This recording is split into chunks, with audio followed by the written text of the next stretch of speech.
Hello students, welcome to my YouTube channel Sushma Rajgupta. हम लोग कर रहे हैं BCom fourth semester advance accounting, जिसमें हमारा चैप्टर चल रहा है अकाउंट्स ऑफ होल्डिंग कंपनीज। तो होल्डिंग कंपनीज के कुछ प्रैक्टिकल्स एंड टॉपिक्स हम ऑलरेडी लास्ट वीडियोस में कर चुके हैं। आज हम करेंगे कि किस तरह से अनरियलाइज्ड प्रॉफिट को ट्रीट करना है। चलिए शुरू करते हैं।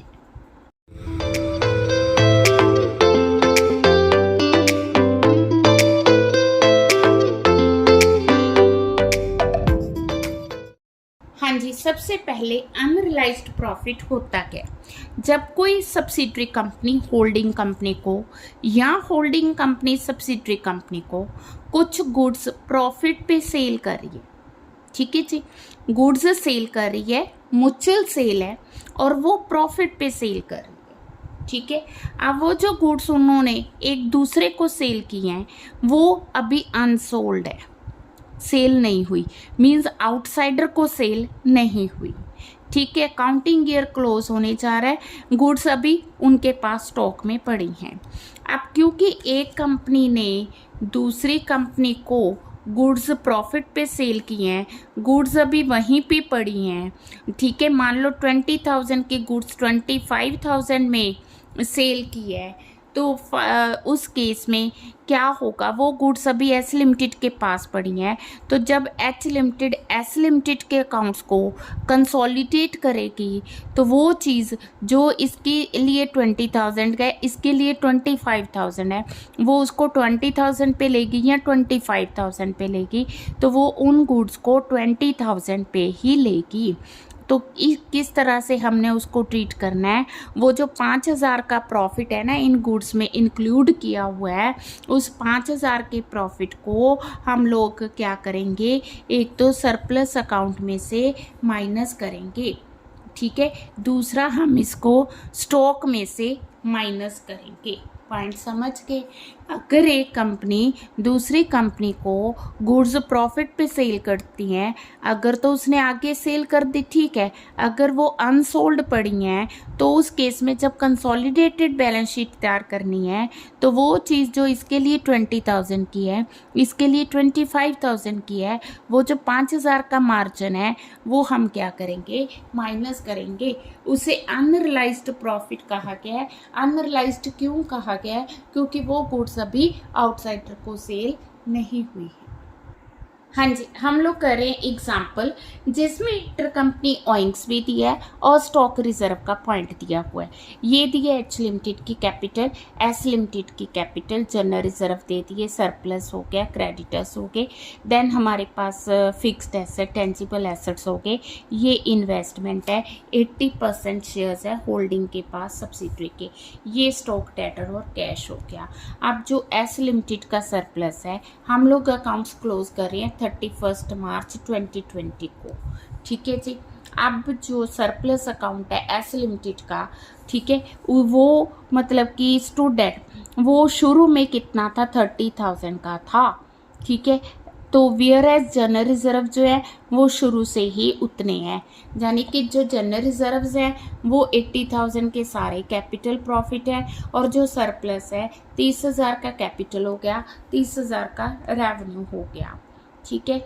जो शेयर्स एक्वायर किए वो 1 अक्टूबर को एक्वायर किए, तो इट मीन्स कि जो करंट ईयर प्रॉफिट आएगा वो 1 अक्टूबर तक का कैपिटल होगा, उसके बाद तक का रेवेन्यू होगा। Included in debtors 10,000 due from H Limited for a good sold at 25% on cost। तो यहाँ पे ये ध्यान रखना है कि जो प्रॉफिट है वो ऑन कॉस्ट है ना, हमने कॉस्ट पे दिया हुआ है या सेल प्राइस पे दिया हुआ है, क्योंकि ये हमारा सेल प्राइस है, प्रॉफिट हमें कॉस्ट पे दिया है, तो जब हमने कैलकुलेशन करनी है तो इस चीज़ का ध्यान रखना है, ठीक है। अब जो गुड्स इसको सेल की गई हैं उसका 1/2 सेल हो चुका है, इट मीन्स कि 5,000 की गुड्स अभी भी गोडाउन में पड़ी हैं, ठीक है। तो हमने जो मार्जिन लेना है, अनरियलाइज्ड प्रॉफिट लेना है, वो हमने 5,000 पे लेना है, ठीक है। तो सबसे पहले हम लोग क्या करेंगे, हम लोग उसी तरह से कॉस्ट ऑफ कंट्रोल, ठीक है, कैलकुलेट करेंगे। हाँ जी, सबसे पहले हमने क्या करना है, कैपिटल प्रॉफिट कैलकुलेट करना है कि हमें कैपिटल प्रॉफिट हमारे पास है कितना। ठीक है जी। हाँ जी, क्वेश्चन में हमें दिया हुआ है कि जो जनरल रिजर्व है वो शुरू से लेके अब तक सेम रहे हैं। ठीक है, तो इट मीन्स कि जो हमारे पास है वो बिगिनिंग ऑफ द ईयर 80,000 की है। तो 80,000 के बिगिनिंग है तो इट मीन्स कि वो सारे के सारे कैपिटल है। अब जो हमें सरप्लस दिया हुआ है at the beginning of the year that is 30,000। यहाँ तक पॉइंट क्लियर है। अब इसके बाद जो हमें प्रॉफिट टोटल दिए हुए हैं क्वेश्चन में वो हमें दिए हुए हैं 60,000। ठीक है, सरप्लस जो दिए। अब जो सरप्लस है वो ड्यूरिंग द ईयर आ गया हमारे पास कितने का, 60,000 माइनस 30,000, तो ये आ गया हमारा 30,000। अब 30,000 मैंने आपको बताया क्योंकि उसने 1 अक्टूबर को, ठीक है जी, शेयर्स अक्वायर किए, तो 6 मंथ्स का आ गया बिफोर, 6 मंथ्स का आ गया आफ्टर। तो 30,000 इंटू 6/12 करेंगे तो 15,000 आ गया कैपिटल प्रॉफिट और 15,000 आ गया रेवेन्यू प्रॉफिट। तो ये टोटल आ गया 1,25,000। क्लियर है। अब इसमें हमने देखना है कि होल्डिंग का शेयर कितना है और सब्सिडरी माइनॉरिटी का शेयर कितना है, उसको हम नॉन कंट्रोलिंग बोलते हैं। ठीक है जी। तो ये होल्डिंग का शेयर आ गया 1,25,000 का 80%, it is equal to 1 lakh. ठीक है, 1,25,000 का 20%, it is equal to 25,000। Clear है। ठीक है जी। तो कैपिटल प्रॉफिट हमने कैलकुलेट कर लिए, होल्डिंग और नॉन कंट्रोलिंग का शेयर भी कैलकुलेट कर लिया। अब अगला स्टेप है हमारा कि हमने रेवेन्यू प्रॉफिट्स देखने हैं। तो रेवेन्यू प्रॉफिट कुछ हद तक हमने कैलकुलेट कर लिए। रेवेन्यू प्रॉफिट किस तरह से कैलकुलेट करेंगे, ये देखो, हमें ये जो 30,000 दिया है ना, इसका 6 मंथ्स का हो गया कैपिटल प्रॉफिट और 6 मंथ्स का क्या होगा, revenue profits. Surplus 30,000 into 6/12 15,000। Clear. अब इसमें होल्डिंग का शेयर कैलकुलेट करना है, तो होल्डिंग का शेयर आ गया 15,000 का 80%, ये आ गया 12,000। 15,000 का 20%, ये आ गया non controlling share. Point clear. तो ये आ गया हमारा 3,000। क्लियर, होल्डिंग का और नॉन कंट्रोलिंग का। अब हमने जो मेन कंसेप्ट है उस पे आना है। मेन कंसेप्ट आ गया कि हमने नॉन कंट्रोलिंग का पहले शेयर कैलकुलेट कर ले। नॉन कंट्रोलिंग का शेयर अगर हम कैलकुलेट करते हैं, देखो नॉन कंट्रोलिंग की paid up value of shares क्या है। Paid up value of shares है हमारे पास, टोटल 2 लाख के शेयर्स है, 2 लाख का 20%, ये आ गया 40,000। ठीक है जी। आप इसमें प्लस कर देंगे, है क्या, कैपिटल प्रॉफिट का शेयर कितना है उसका, 25,000। ठीक है जी। क्या लिखेंगे इसको, शेयर इन कैपिटल प्रॉफिट 25,000। फिर हम इसमें प्लस करेंगे शेयर इन रेवेन्यू प्रॉफिट्स। हाँ जी, वो कितना आ गया, 3,000। टोटल आ गया 68,000। क्लियर है। होल्डिंग का कैपिटल प्रॉफिट का शेयर है 1 लाख। हाँ जी, हमने कॉस्ट ऑफ कंट्रोल कैलकुलेट करनी है। कॉस्ट ऑफ कंट्रोल किस तरह से कैलकुलेट करेंगे, कॉस्ट ऑफ कंट्रोल के लिए हमने देखना है कि इन्होंने शेयर्स खरीदे कितने के हैं। Cost of investment, shares holding company ने खरीदे हैं 3,40,000 के, जबकि उनकी पेड अप वैल्यू कितनी है, उनकी पेड अप वैल्यू है 2 लाख का 80%। ठीक है ना, 20 उनके पास चला गया तो 80% इनके पास आ गया, इसमें हमने जो कैपिटल प्रॉफिट का शेयर है वो प्लस करना है, ठीक है। शेयर्स की वर्थ थी 2,60,000, हम इन्होंने होल्डिंग ने परचेज किया 340 का, तो ये जो 80,000 आ गया ना डिफरेंस, ये आ गई हमारी गुडविल। पॉइंट क्लियर है? ये आ जाएगी गुडविल, जिसे हमने बैलेंस शीट में ट्रीट करना है। अब हमने सरप्लस का भी बैलेंस कैलकुलेट करना है, तो सरप्लस का बैलेंस हम किस तरह से कैलकुलेट करेंगे? तो बैलेंस हमें दिया हुआ है सरप्लस का बैलेंस शीट में होल्डिंग का, दैट इज़ 1 लाख रुपीज़, ठीक है। इसमें हम प्लस कर देंगे शेयर इन रेवेन्यू प्रॉफिट्स। हाँ जी, शेयर इन रेवेन्यू प्रॉफिट आ रहा है 12,000 ओनली, तो ये बन गया 1,12,000, ठीक है। हमने किया था कि अगर अनरियलाइज्ड प्रॉफिट है तो वो एक तो सरप्लस में से माइनस होंगे, दूसरा स्टॉक में से माइनस होंगे। अब अनरियलाइज्ड प्रॉफिट है कितने हैं वो हम यहाँ पे कैलकुलेट करते हैं। हमारे पास जो स्टॉक सेल हुआ है वो है 10,000 का, ठीक है जी। उसने कहा था कि जो 10,000 की सेल्स है ना, ठीक है, 10,000 की सेल की गई है, वो उसमें से हाफ उन्होंने आउटसाइडर्स को सेल कर दिया है। इट मीन्स कि जो हाफ है वो अनसोल्ड है। जो अनसोल्ड स्टॉक है ना 5,000 का, हमने इसका प्रॉफिट मार्जिन निकालना है, ठीक है। अब जो प्रॉफिट दिया है वो दिया है हमें 25% ऑन कॉस्ट दिया है। कॉस्ट का 1/4, कॉस्ट का 1/4 है, तो ये चीज़ हम ऑलरेडी कंसाइनमेंट में कर चुके हैं कि अगर कुछ कॉस्ट का 1/4 है तो वो सेल का 1/5 होगा, ठीक है।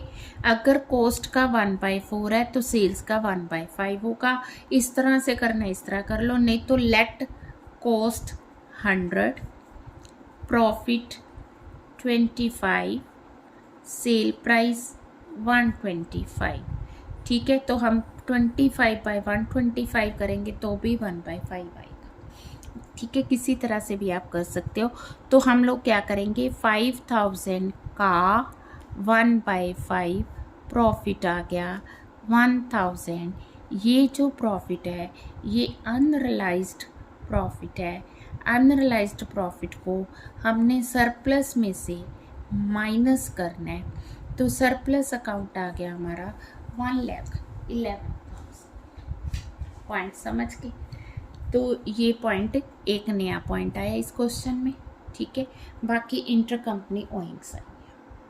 हाँ जी, जब हमने बैलेंस शीट बनानी है तो उसी तरह से आपने प्रॉपर परफॉर्मा से तैयार करनी है, जिसमें सबसे पहले हम लोग लेंगे इक्विटी एंड लायबिलिटीज़। तो उसमें आ गया शेयर कैपिटल। शेयर कैपिटल हमने सिर्फ होल्डिंग कंपनी की लेनी है।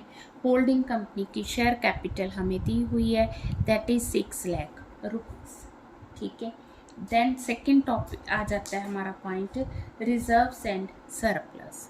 आप देखो जो रिजर्व्स एंड सरप्लस है उसमें रिजर्व्स हमें क्वेश्चन में दिए हुए हैं। कितने रिजर्व्स दिए हुए हैं? जनरल रिजर्व हमें दिए हैं 3,40,000। इसमें हमने प्लस करना है सरप्लस। सरप्लस कौन सा? वही जो अभी मैं कैलकुलेट करके चुकी हूँ, ठीक है जी। ये कंसोलिडेशन का पार्ट है, तो ये आ गया 4,51,000। So simple. देन हमने क्या करना है, नॉन कंट्रोलिंग इंटरेस्ट को प्लस करना है। नॉन कंट्रोलिंग इंटरेस्ट हमने कैलकुलेट किया था, ठीक है। देखो कितना दिया, 68,000 मैंने वर्किंग नोट में कैलकुलेट की, ठीक है, 68,000। देन हमने लेना है क्या, क्रेडिटर्स। क्रेडिटर्स उसी तरह से लेंगे हम एच लिमिटेड के, एस लिमिटेड के, ठीक है। एच लिमिटेड के दिए 70,000, एस लिमिटेड के दिए हमें 35,000। दोनों को प्लस किया 1,05,000। अब क्या नया पॉइंट, ठीक है। इंटर कंपनी ओइंग, जो हमने किया था ना कि एक कंपनी ने दूसरी कंपनी को सेल की है तो क्रेडिट पे की है, कितने की है 10,000 की, वो इंटर कंपनी ओइंग यहाँ क्रेडिटर्स में से माइनस करेंगे, फिर हम एसेट साइड डेटर्स में से माइनस करेंगे। क्लियर है? तो टोटल आ गया हमारा 12,14,000। ठीक है जी। अब हम बात करेंगे एसेट साइड की। तो एसेट साइड्स में हमारे पास क्या दिया हुआ है? एसेट साइड्स में सबसे पहले आगे टेंजिबल एसेट्स। टेंजिबल एसेट्स में हमारे पास आ गई मशीनरी हमें एच लिमिटेड की कितनी दी है? 3,90,000। एस लिमिटेड की 1,35,000। ठीक है। बैलेंस शीट मैंने शुरू में आपको दिखाई थी, आपके पास बुक है तो ठीक है, नहीं है तो आप स्क्रीनशॉट लेके कर सकते हो। ठीक है। देन आ गया फर्नीचर, हमें एच लिमिटेड का दिया है, देन हमें एस लिमिटेड का दिया हुआ, तो ये आ गया 80,000 और ये आ गया 40,000, दोनों को प्लस किया 1,20,000। इसके बाद गुडविल हमने खुद कैलकुलेट की थी, कितनी? 80,000। ठीक है जी। इसके बाद है हमारे पास करंट एसेट्स में आ गया स्टॉक हमें कितना दिया हुआ है? एच लिमिटेड का 1,80,000, एस लिमिटेड का 1,20,000, टोटल आ गया 3 लाख। अब हमने किया था कि जो स्टॉक रिजर्व अनरियलाइज्ड का प्रॉफिट है वो एक तो सरप्लस में से माइनस होगा, दूसरा स्टॉक में से माइनस होगा। ठीक।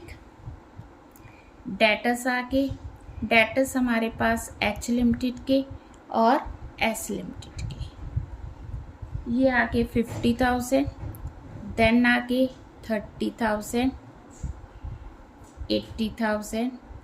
इसमें से हम माइनस करेंगे जो inter company owner, inter company हमारे पास है 10,000।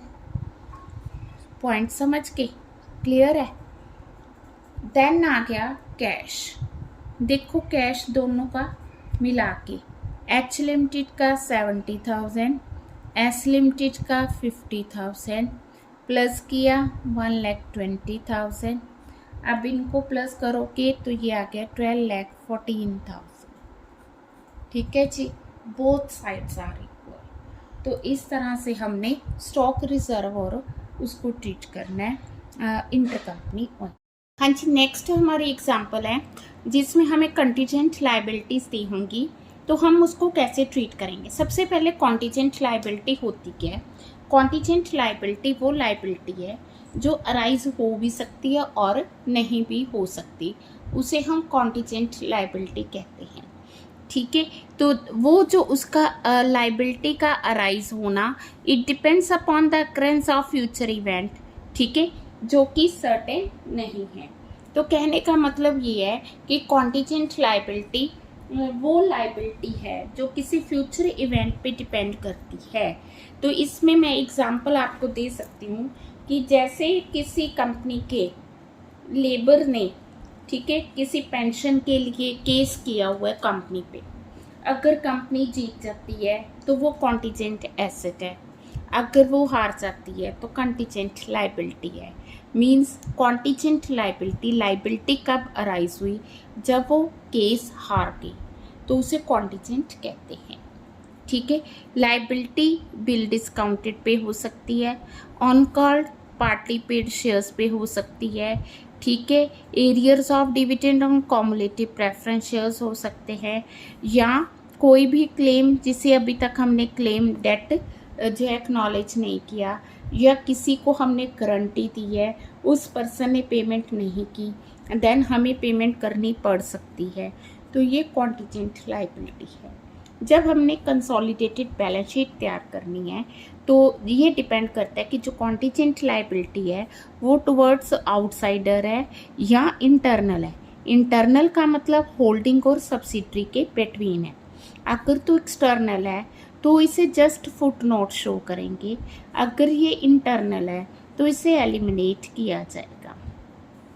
ठीक है, इसको हम म्यूचुअल ओइंग मान के चलेंगे। ठीक है जी।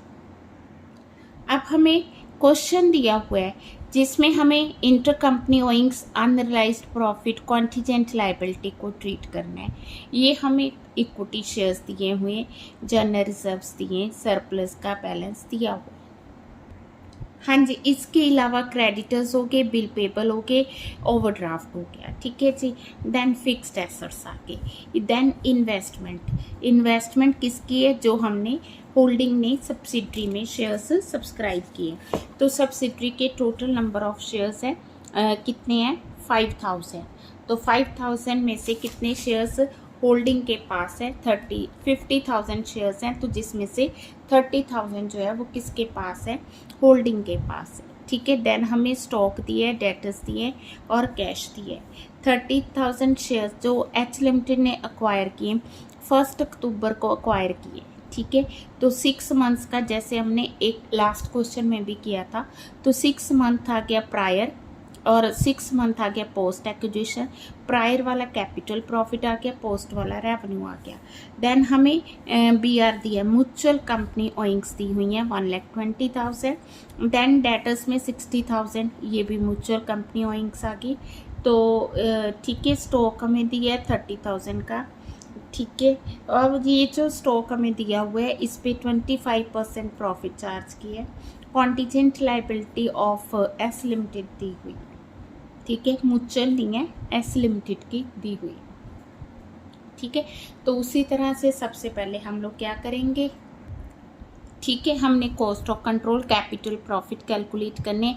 तो ये हमें जनरल रिजर्व्स दिए हैं, ओपनिंग बैलेंस, और ये सरप्लस का ओपनिंग बैलेंस दिया है। ये प्रॉफिट ड्यूरिंग द ईयर दिए हैं। ठीक है, इसमें से हाफ हो गए कैपिटल, हाफ हो गए रेवेन्यू। हाँ जी, सबसे जनरल रिजर्व आ गए हमारे पास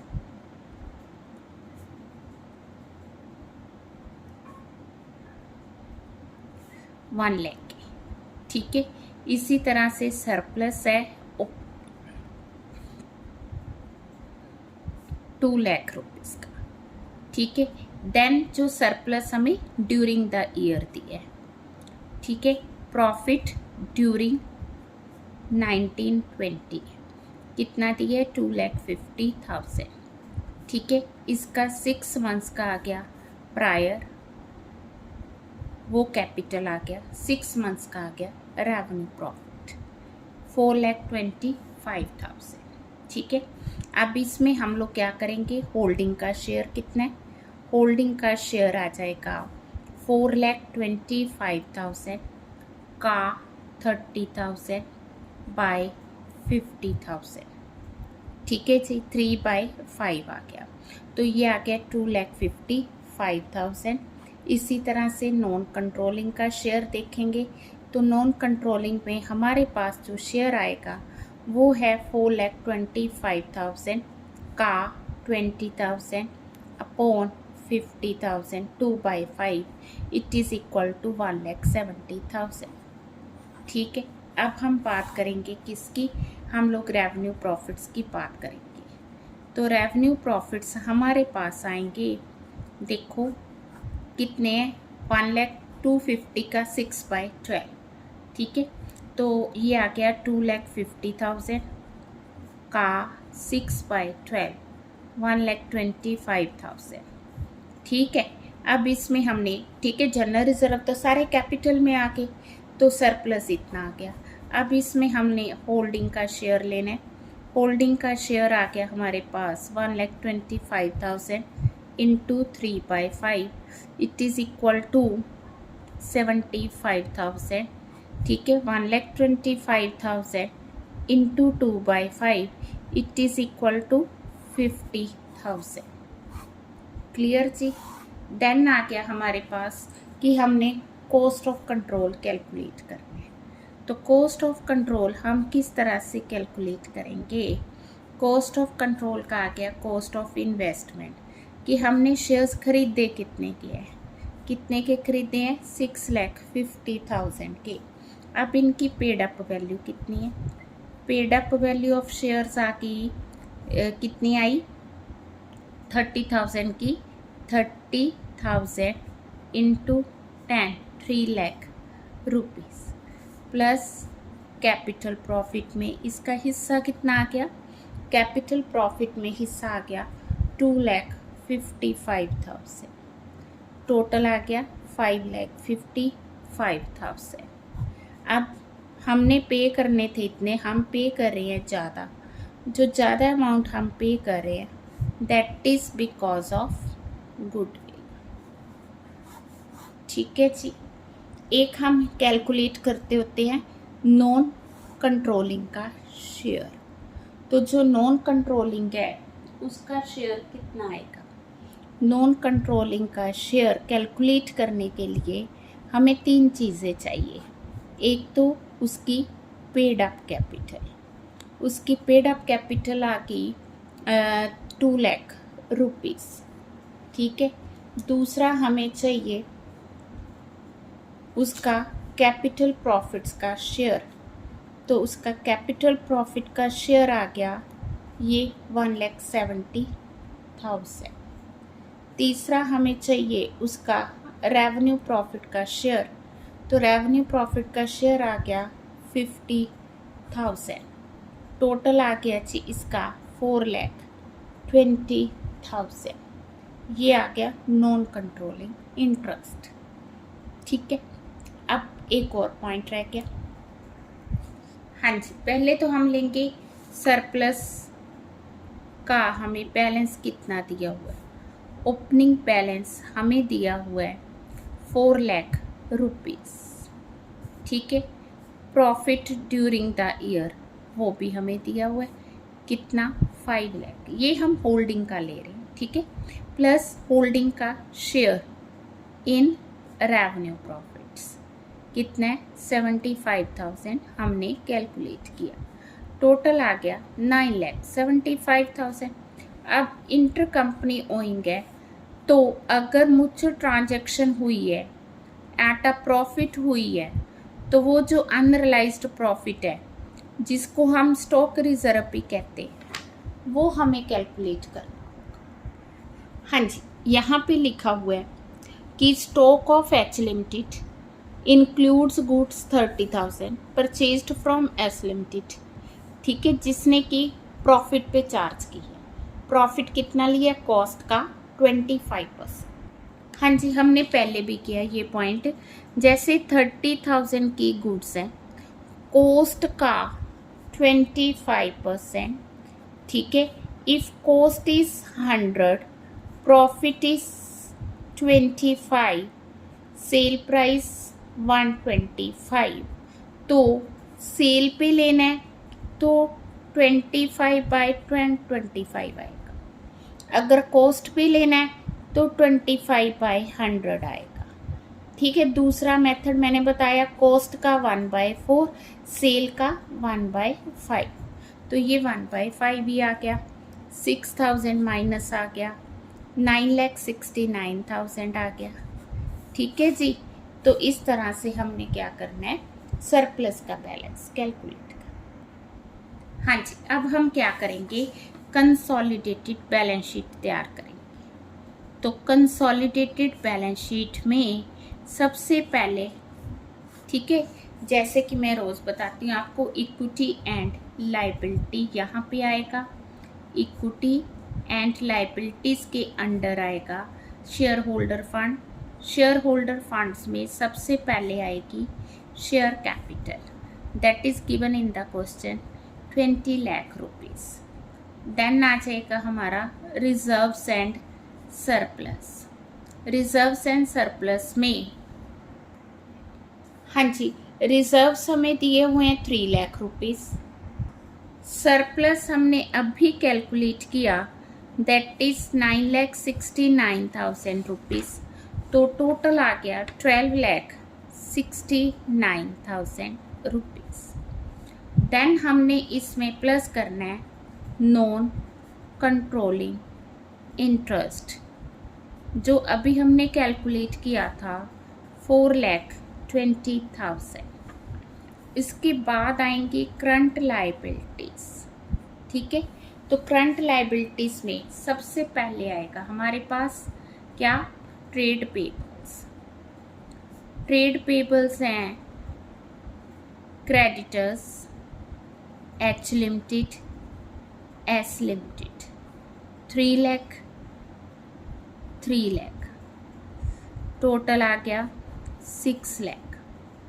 इसमें से माइनस करेंगे इंटर कंपनी ओइंग्स 60,000, तो आ गया 5,40,000 इंटर कंपनी ओइंग्स माइनस करेंगे।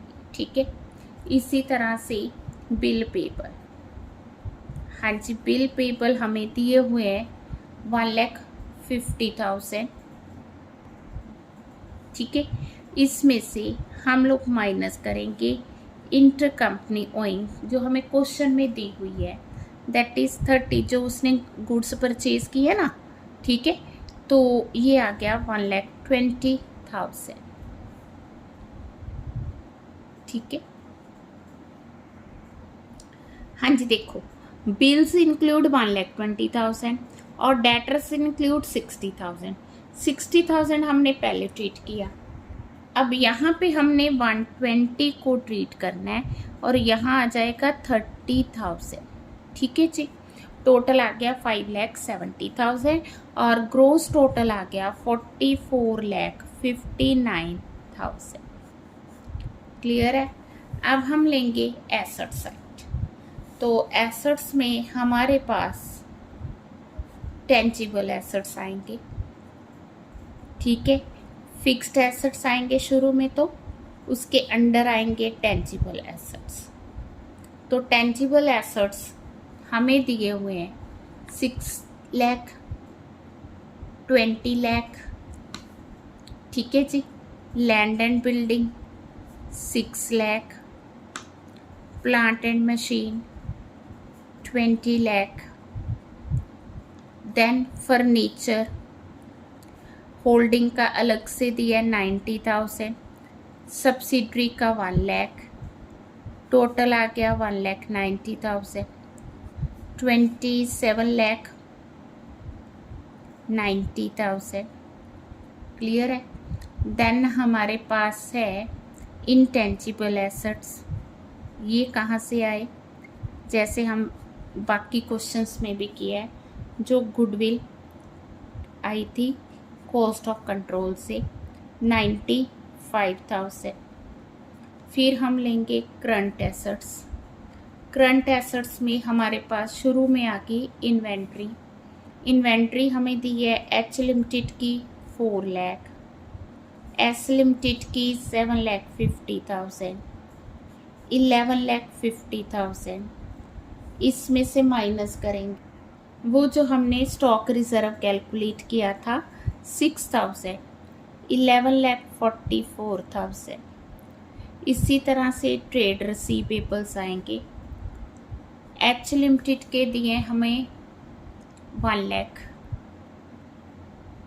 एस लिमिटेड के दिए 2,80,000, टोटल आगे 3,80,000।